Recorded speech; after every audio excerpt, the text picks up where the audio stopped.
شهر رمضان الذي أنزل فيه القرآن هدى للناس وبينات من الهدى والفرقان شهر رمضان رمضان کے کو گزارا کیسے جائے، پروگرامز کیا ہوتے ہیں؟ یعنی آپ کا اتنا بہترین مہینہ ہے، آپ چھٹیاں کبھی اپنے جو وہ کرتی ہیں، پروگرامنگ کرتی ہیں کہ بھائی فلاں جگہ جائیں گے، فلاں تاریخ کو وہاں جائیں گے، اس کے بعد وہاں جائیں گے، اس کے بعد وہاں جائیں گے، اتنے دن یہاں رہیں گے، وہاں یہ کریں گے، پورا ایک پروگرام ہوتا ہے نا. تو یہ بھی آپ کے پاس ایک روحانیت کو اپنی قوی کرنے کا ایک پروگرام ہے اس مہینے میں. اس کو کیسے گزاریں؟ اس سے چند چیزوں کا آپ کو ایسی پروگرامنگ کرنی پڑے گی. پہلی تو چیز یہ کہ مستحب کاموں کی تلاش کریں.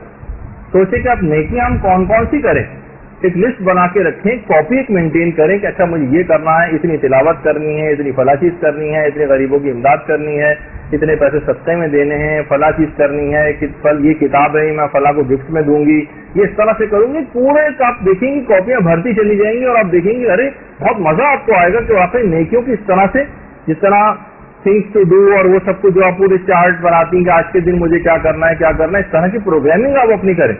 فلاں دعا پڑھنی ہے، اس کے بعد یہ کرنا ہے، پھر گھر کے یہ فلاں فلاں کام نمٹانے ہیں، والدہ کا ہاتھ بٹانا ہے، اور اس کو یہ سب فائدے ثواب اور فائدے آپ کو لیتی چلی جائیں. یعنی مستحب کاموں کی تلاش، اتنا وقت نہیں ورنہ میں اس کی بھی پوری فہرست آپ کے سامنے بیان کرتا، لیکن یہ کہ آپ خود تلاش کریں گے کون سے کام ایسے ہیں. ایسا نہ ہو کہ وہ 2 3 4 کے بعد آپ کی انگلیاں جو ہیں اس جگہ پہ رک جائیں گے، وہ 3 4 ہو گئے بس کافی ہے، اس میں اس سے زیادہ کہاں تلاش کریں. جیسے ہمارے استاد محترم بھی اپنے اس میں کہتے ہیں نا کہ جب ہم میدان عرفات میں کہتے ہیں ان سے، یا مثلا 15 شعبان کی رات کو یا شب قدر میں کہتے ہیں کہ انسان اپنے گناہوں کو شمار کرے، تو کہہ رہے ہیں اکثر افراد کی انگلی ایک پر ہی اٹک کے رہ جاتی، سمجھ میں نہیں آتا کون سے گناہ کی بات ہو رہی. یعنی کوئی اپنا گناہ بھی کوئی یاد نہیں آ رہا ہوتا. میدان عرفات میں کہا جاتا ہے کہ پروردگار کی 10 نعمتوں کو شمار کرے، تو لوگ انگلی پکڑ کے بیٹھے ہوتے، سمجھ میں نہیں آتا کہ کون سی نعمت کو شمار کرے.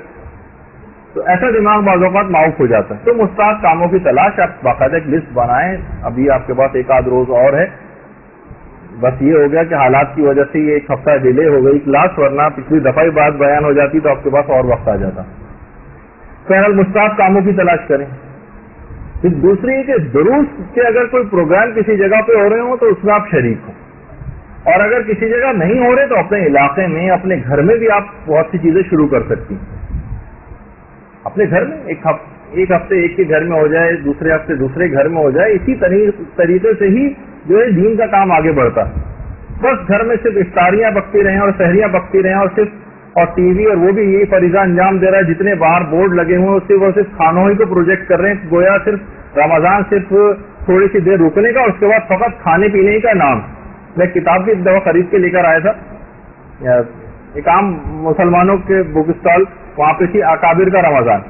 اس میں ڈھونڈوں میں اپنے شوق میں لے کر آیا کہ دیکھیں اس سے کیا کیا کرتے رہے ہیں. بہت سارے افراد کو پتہ ہے کھانوں ہی کی تفصیل لکھی ہوئی تھی ساری، شہری میں یہ اور افطار میں یہ اور فلاں چیز میں یہ. تو صرف کھانے پینے کی طرف متوجہ نہیں ہونا چاہیے، بلکہ اور چیزوں کی طرف بھی انسان متوجہ ہو کہ اس مہینے کو میں کیسے گزاروں. تو دروس کے ایسے پروگرام میں یقیناً معرفت کی باتیں ہوں گی، اس میں احکامات بیان کیے جائیں گے، اس میں انسان کی روحانیت کو قوی کرنے والی بہت سی چیزیں ہوتی ہیں. اچھا کر کہیں جانا ممکن نہیں ہے، انعقاد ممکن نہیں ہے، تو آپ مدرسے کی لائبریری کی ممبر بن کے CD لیں، کتابیں لیں. مدرسے کا چینل ہے یوٹیوب کے اوپر، اس میں مختلف علماء کے دروس وغیرہ موجود ہیں، ان کو آپ سنیں. یعنی اپنی معلومات میں اس طرح سے درس و تدریس میں اس مہینے کو گزاریں. یہ خود اس کے پروگراموں میں خاص طور پر شامل ہونا چاہیے. سوتے ہوئے اور کھاتے ہوئے اس مہینے کو صرف گزارنا نہیں چاہیے. اس کے بعد کتب کا مطالعہ یہ ضرور اپنی لازمی طور پر زندگیوں میں شامل کریں. دیکھیے کتاب اگر کوئی شخص نہیں پڑھے گا، صرف ہم پچھلے جو یہاں پہ سینئر گروپس ہیں ان کو بھی اکثر و بیشتر ڈانٹ پھٹکار ہوتی رہتی ہے اس معاملے میں کہ صرف مدرسے میں پڑھائے جانے والے نوٹس کی حد تک اگر آپ رہ گئیں تو کوئی خاص آپ کو علمی ترقی نہیں کر پائیں گے. ظاہر ہے یہاں پر ایک ہفتے میں 1 کلاس ہوتی ہے، اتوار کے دن یہ صرف آپ آتی ہیں 3 گھنٹے کی، اس میں چلے 2 لیکچرز آپ کے ہو گئے، یہ بہت ناکافی ہیں. سال بھر میں اگر کریں، چھٹیاں وٹیاں سب نکال لیں تو کتنا کم وقت آپ کے پاس بچتا ہے. تو آپ اس کمی کو کیسٹوں کے ذریعے اور کتابوں کے مطالعے کے ذریعے پوری کریں. تو بہت سی چیزیں محتاج نہیں ہوں گی کہ اتوار کو جائیں گے تو ہم کچھ حاصل کریں گے باقی پورے ہفتے ایسی گھر میں بیٹھے ہوں. نہیں، کتاب مطالعے کتب کے عادی بنے، اچھی اچھی کتابیں. ہر خاتون کی میں توقع کرتا ہوں کہ ہر ایک کے پاس اپنی ایک ذاتی لائبریری ضرور گھر میں ہونی چاہیے، چاہے ایک شیلف پہ مشتمل ہی کیوں نہ، پھر آہستہ آہستہ اس کو بڑھاتی جائیں، لیکن ایک ذاتی لائبریری، ٹھیک ہے ابا کی ہے بھائی کی کوئی ہے نہیں، آپ کی اپنی ایک ذاتی لائبریری ہونی چاہیے، چاہے وہ کتنی کم کتابیں 10-15 کتابوں سے اس کا آغاز کریں لیکن ہونی چاہیے، تو اس کی طرف زیادہ سے زیادہ کوشش کریں، رغبت کریں۔ اگلی چیز یہ ہے کہ ایسے افراد کی آپ کو مدد کرنی ہے جو مالی لحاظ سے، فکری لحاظ سے، اعتقادی لحاظ سے یا میدان عمل میں کمزوری کے اعتبار سے ہوں، ان کی قوموں پر مدد آپ کو کرنی۔ صرف ہم مدد صرف پیسوں کی مدد کو سمجھتے ہیں، آپ دیکھتے ہیں کتنی خواتین ہیں ان کے نماز روزے غلط ہوئے چلے جا رہے ہیں، مسائل شریعت کا ان کو علم نہیں ہے، آپ دیکھ رہی ہیں عورتوں کے مخصوص مسئلے دیندار خواتین بھی صحیح طور پر ان سے واقف نہیں ہیں، جو چیزیں آپ سنیں عورتوں تک پہنچائیں، ان کی نمازیں خراب نہ ہوں، روزے خراب نہ ہوں، کیسے ہے آپ اس پہ اکتفا کر کے بیٹھ جاتی ہیں، چند باتیں آپ کو پتہ چل گئی اور کسی دوسرے کو آپ نہ بتائیں۔ اس ماہ مبارک میں کمزوروں کی مدد، کمک، چاہے وہ عقائد کے اعتبار سے کمزور ہوں ان کی مدد کریں، عمل کے اعتبار سے کمزور ہوں ان کی مدد کریں، فقہی اعتبار سے کمزور ہوں ان کی مدد کریں، بہت ساری چیزوں کے اندر مالی لحاظ سے ان کی بھی کریں، لیکن اس صرف ہمارے یہاں مدد کرنے کا مفہوم فقط اور فقط پیسے کے اعتبار سے ہی ہو جاتا ہے۔ وہ تو آج آپ کو 10 کروڑ روپے بھی دے دیے جائیں تو ایک گھنٹے میں اتنے مستحقین ہوں گے کہ اگلے گھنٹے میں پھر 10 کروڑ کی ضرورت آپ کو پیش آئے گی۔ تو پروردگار عالم ہی سب کی ضرورتوں کو پورا کرنے والا ہے کتنا بھی، لیکن جتنی ہمارے اندر اپنی حیثیت ہے، چاہے وہ مال کے اعتبار سے ہو، چاہے وہ علم کے اعتبار سے ہو، اپنے ریسورسز کو استعمال کرنے کے اعتبار سے ہو، آپ کی چند عورتوں کے اندر سے ہے، آپ مجالس پڑھنے جاتی ہیں، 2-4 لوگ آپ کے نگاہ میں ہیں، کچھ غریب ہیں ایسے، کچھ کو کتابوں کی ضرورت ہے، کسی کچھ ہے، آپ اپنے وسائل کو بروئے کار لائیں، کسی سے کیش سن کر بھی آپ مدد کروا سکتے ہیں، ضروری نہیں کہ آپ کے پاس اپنا ہی اتنا کچھ موجود ہو اور ہر ایک کو اپنی جیب سے ہی آپ مدد کرنی ہے، اپنے تعلقات کو استعمال کریں، اپنے جہاں کو استعمال کریں دین کے کاموں کے لیے، آپ کسی کے تھرو کروا سکتی ہیں بہت سے کام، آپ کہیں گے بھائی فلاں شخص ہے اس کا یہ مسئلہ ہے، ان کو کچھ کتابوں کی ضرورت ہے، 1000 روپے مثلا چاہیے، آپ کسی کو بھی لے کے وہ کتابیں جو ہے گفٹ میں دلوا دیں، تاکہ یہ دین کا کام آگے بڑھے نا، یہ صرف پیسوں کی حد تک نہ رہ جائے معاملہ۔ مثلا بہت سے لوگ ہوتے ہیں جیسے اکثر مولانا رضا داؤدانی صاحب تھے، ان کے پاس بہت سے افراد خواتین ہیں، پردہ مکمل نہیں ہے ان کا، اور جناب مرد حضرات ہیں داڑھی نہیں ہے، اور سید ان کے پاس، وہ خود فرماتے ہیں کہ لوگ آتے ہیں ہمارے پاس تو ہم سے کہتے ہیں بھائی صاف صاف بات ہے کہ آپ نے اپنا حق خود ختم کر لیا، جو کھلم کھلا گناہ کرے اسے سہم سعادت نہیں دیا جا سکتا، تو آپ اپنے حلیے کو صحیح کریں، داڑھی وغیرہ رکھے گئے، کتنے ہی افراد ایسے ان کو یہ مسئلہ بتائے گا، چاہے انہوں نے شاید بہت سے افراد ہیں لالچی کے تحت داڑھی رکھ لی کہ ہماری تاکہ مدد ہوتی رہے، ان عورتوں نے پردہ کرنا شروع کر دیا ہو، لیکن ایک بات آپ کچھ پیغام تو آگے پہنچائیں نا، تاکہ لوگوں کو احساس ہو کہ بہت سارے افراد حق رکھنے کے باوجود بھی اپنے آپ کو بہت سے گناہوں کے باعث اپنے حقوق سے خود محروم ہو جاتے ہیں، اپنے آپ کو محروم کر لیتے ہیں بہت سی وجوہات کی بنا پر۔ تو یہ ایک ایسی چیز ہے، یعنی کمزور لوگوں کی مدد جس میں ساری چیزیں شامل ہو جاتی ہیں۔ آپ باقاعدہ اسے سننے کی حد تک، یہ نوٹس بنانے کی حد تک نہ رہے گا جب تک عمل نہ کریں، ورنہ یہ سب بیکار، ورنہ تو کتابیں کے قبرستان بھرے پڑے ان تمام چیزوں کے اذکار سے، وہ لے کے آپ بھی شیلف کے اندر بھر لیجیے، اگر عمل نہیں کرنا تو بالکل فائدہ نہیں۔ اچھا، پھر اس کے بعد ایک چیز آتی ہے اور وہ ہے روزانہ کی جو دعائیں، یہ بھی بہت اہم ہے۔ ایسا نہ ہو کہ صرف عمل کے لیے بہت ساری چیزیں آپ کریں کہ بھائی میں فلاں کی مدد کر رہی ہوں، فلاں یہ کر رہی ہوں، اور دعاؤں سے غافل ہو جائیں۔ نہیں، ہر شخص کی روحانیت کی ایک نیڈ بھی ہوتی، وہ دعاؤں اذکار اس کی نیڈ پوری ہوتی، تو اس میں افراط و تفریط کا شکار نہیں ہونا چاہیے کہ اگر ایک کام کر رہے ہیں تو دوسرے کام سے بالکل پہلو صحیح کر لیں گے، ہم وہ کام کرتے رہیں، غریبوں کی مدد کرتے رہیں، اور لیکن دعائیں نہیں پڑھیں، دعائیں بھی پڑھنا ضروری ہے، دعائیں بھی پڑھنا ضروری ہے۔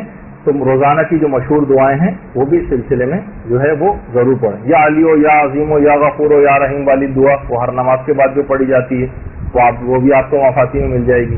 ماہ مبارک رمضان کی روزانہ کی جو دعا، اللہم ادخل علی اہل القبور السرور، رمضان میں پڑھنے کی کچھ خاص دعاؤں میں سے یہ بھی آپ ضرور اس میں پڑھیں، مفاتی کھولیں، اس کے اندر یہ سب دعائیں آپ کو لکھی ہوئی نظر آ جائیں گی۔ اللہم ارزقنی حج بیتک الحرام فی عامی ھذا وفی کل عام، یہ والی جو دعا ہے یہ بھی آپ کو مفاتی اور دیگر کتابوں میں مل جائے گی۔ تو کچھ ایسی چیزیں ہیں کہ آپ لازمی ان دعاؤں کو روزانہ پڑھنے کی جو ہے عادت ڈالیں۔ تلاوت قرآن ہے، یہ آپ اس کا انشاءاللہ جب شب قدر کی گفتگو آئے گی تو ہم اس کے بہت سارے اسرار و رموز جو علماء نے بتائے ہیں وہ آپ کی خدمت میں بیان کریں گے کہ تلاوت قرآن جو اس مہینے کی بہار ہے، اس میں اس سے بالکل بھی غافل نہ ہو۔ اور اس کے اندر بھی اس بات کی تفصیل آئے گی کہ بہت سو میں تو متعلق یہ بات کہی جاتی ہے کہ لوگ کہتے بھی ہیں اور بات صحیح بھی ہے کہ قرآن کو سمجھ کے پڑھنا چاہیے. وہ کہتے ہیں اگر ہم سمجھ کے پڑھیں گے تو چند آیات سے زیادہ ہم روزانہ نہیں پڑھ سکیں گے. تو کیا بہتر ہے؟ تلاوت تیزی سے کرتے ہوئے چلے جائیں وہ بہتر ہے، یا مثلا چند آیتوں کو تدبر سے یا تفکر کے ساتھ پڑھ لیں؟ تو اکثر علماء کا یہ کہنا ہے کہ ماہ رمضان میں قرآن کو ختم کرنے کا اور تلاوت کو کرتے ہوئے جانے کا اس کی ایک الگ سے بھی تاکید آئی. وہ تو ٹھیک ہے، تفکر کریں، تدبر کریں، اس کو تو کبھی بھی کوئی نہ کوئی منع کر سکتا ہے، نہ اس سلسلے میں کوئی دو رائے. لیکن رمضان کی خصوصیت یہ کہ اس میں صرف تلاوت بھی مطلوب ہے. اس کو جو فائدے آپ جس کام کے لیے بھی، جس فکر سے بھی آپ تلاوت کر رہی ہیں، ٹھیک ہے، وہ اس کے لیے الگ موقع کوئی نکالیے، تفسیر آپ لے کر بیٹھیں، اس میں تدبر کریں، تفکر کریں، درس قرآن سنیں. لیکن خود قرآن کو ختم کرنا اور فقط تلاوت بھی مطلوب ہے، چاہے آپ کو کچھ سمجھ بھی نہ آئے. یہ خود رمضان کی الگ سے خصوصیت کہ اس میں جتنی زیادہ ہو سکے تلاوت کریں، چاہے اتنی زیادہ تفکر کے ساتھ ہم نہ بھی کر سکیں. یہ صرف رمضان کے حوالے سے میں آپ کی خدمت میں بات بیان کر رہا ہوں. ایران میں ہم دیکھتے ہیں بہت سی چیزیں جو اچھی دیکھیں اس قوم میں جو نکال کے جب بھی پیش کرتے ہیں، یہاں پہ بھی ہمیں نظر آئے تو ہم آپ کی بھی تصویر اس میں لگا کے پیش کریں کہ ووٹ دینے کے لیے لائن لگی ہوئی ہے خواتین. تو یہ فالتو وقت یہاں پہ بھی کیوں ضائع کیا جائے؟ تلاوت قرآن، ہاتھ میں قرآن لے کے اس لائن میں لگ کے بھی تلاوت ہو سکتی. ہم دیکھتے ہیں کتنے افراد ہیں اور ممالک میں ایئرپورٹ پہ آپ دیکھیں جہاں پڑھنے لکھنے کا کچھ رجحان ہے، لوگ وہاں ایئرپورٹ پہ فارغ اوقات میں بجائے کہ یہاں ایک دوسرے کو بیٹھے دیکھتے رہیں. ہمارے ایئرپورٹ پہ جائیے، ہر آدمی دوسرے کو بیٹھ کے دیکھ رہا ہوتا ہے. صرف وہاں پہ آپ جائیں، ہر آدمی کے ہاتھ میں تقریباً کتاب ہوتی ہے. یعنی جو غیر مسلم معاشرے ہیں ان کی بات کر رہا ہوں، وہ ایک دوسرے کو بیٹھے صرف تجسس کی نگاہ سے دیکھ نہیں رہے ہوتے یا نظر بازی کرنے میں مشغول نہیں ہوتے. وہ ٹھیک ہے اور گناہوں کے اندر مشغول ہیں، وہ اپنی جگہ پر ہے، لیکن وقت کو ضائع کرنے کے اعتبار ویٹنگ لاؤنج ہے، ڈاکٹر کے پاس گئے ہیں، انتظار کر رہے ہیں، کوئی اپنی کتاب ساتھ لے جائیں، وہاں پڑھنا شروع کر دیں. بس میں بیٹھ کے ادھر سے ادھر آ رہے ہیں، اسکول کالج یونیورسٹی کے پوائنٹ میں آپ بیٹھ کر آ رہی ہیں، گھنٹہ بھر اس کے اندر لگ جاتا ہے. اس کو کیوں ضائع کر رہے ہیں؟ اس میں تلاوت قرآن کریں، کوئی اپنی اور کتاب اٹھا لیں، اس کو وقت کو یہ خود ٹائم مینجمنٹ کا ایک حصہ ہے.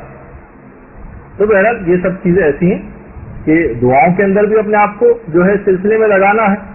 خدا سے راز و نیاز بھی اس مہینے میں جو ہے وہ کرنے ہیں، اس کی راتوں میں اور دنوں میں.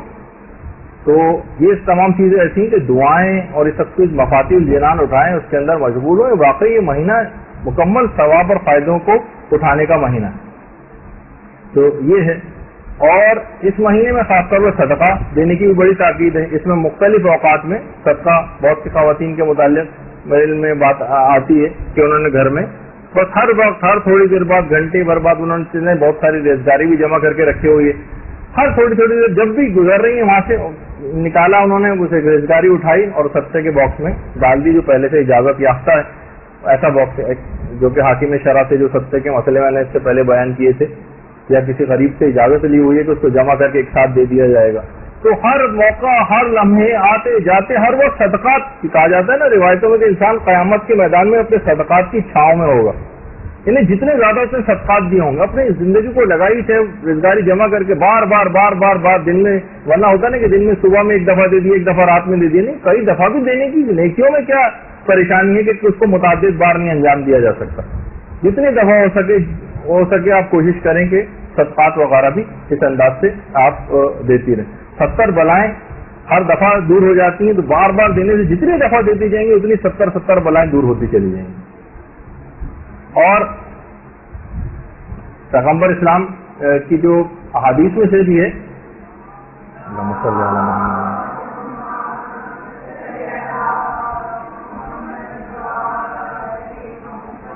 کہ گناہ بھی صدقہ دینے سے جو ہے وہ معاف ہوتے ہیں، اور بہت ساری روایت اس سلسلے میں جو ہیں. اور ہمارے 8ویں امام موسیٰ کاظم علیہ السلام کے متعلق فرماتے ہیں، اللہم صلی علی محمد،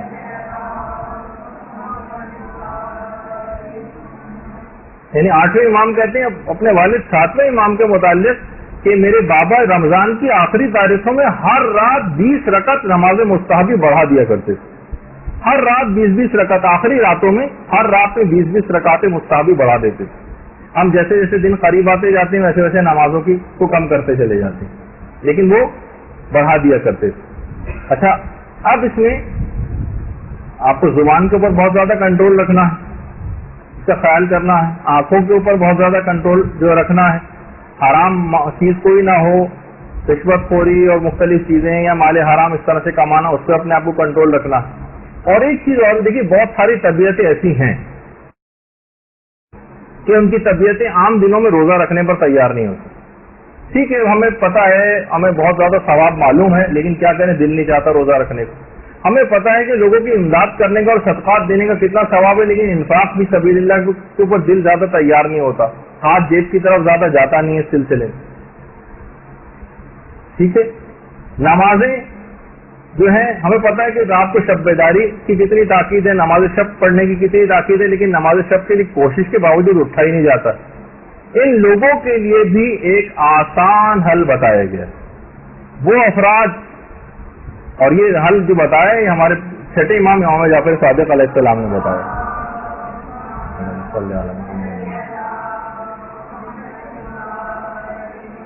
کہ جن کی طبیعتیں انفاق فی سبیل اللہ پر، انہیں صدقات دینے اور مال خرچ کرنے پر راغب نہیں ہوتی، جو راتوں کو اٹھ کر شب بیداری کے اوپر جن کی طبیعتیں تیار نہیں ہوتی، جن سے مستحبی روزہ نہیں رکھا جاتا، امام فرماتے ہیں ٹھیک ہے اگر یہ نہیں کر پاتے تو یہ چاہیں یہ چیزیں نہ کریں کیونکہ طبیعت ان کی مائل نہیں ہے اس طرف، لیکن ان کو پھر تسبیحات اربع پڑھنے سے بخل نہیں کرنا چاہیے. ایسے افراد کے جو ان تینوں کام نہیں کر سکتے، ان کو چاہیے کہ کم سے کم، یہ میرے اپنے الفاظ، کہ ان کو چاہیے کم سے کم ایک تسبیح تسبیحات اربع سبحان اللہ والحمد للہ ولا الہ الا اللہ واللہ اکبر، یہ کم سے کم روزانہ ضرور پڑھ لیں. تو ان کی وہ کمی جو یہ صدقات نہ دینے کی وجہ سے روحانیت میں کمی ہو رہی ہے، جو شب بیداری اور نماز شب نہ پڑھنے کی وجہ سے ان کے اندر ایک کمی آ رہی ہے، اور جو مستحب روزے رکھنے سے جو فائدے روحانیت کے حاصل ہو جانے چاہیے تھے وہ حاصل نہیں کر پا رہے ہیں، وہ تسبیحات اربع پڑھنے سے حاصل کر سکتے ہیں. یعنی یہ نہ ہو کہ بس ایک دفعہ پڑھ لی، کم سے کم ایک تسبیح، 100 کی ایک تسبیح روزانہ اگر تسبیحات اربع کی پڑھ لی جائے تو ان تمام ثواب کو دلوا دے گی. آسان ترین حل ان افراد کے لیے.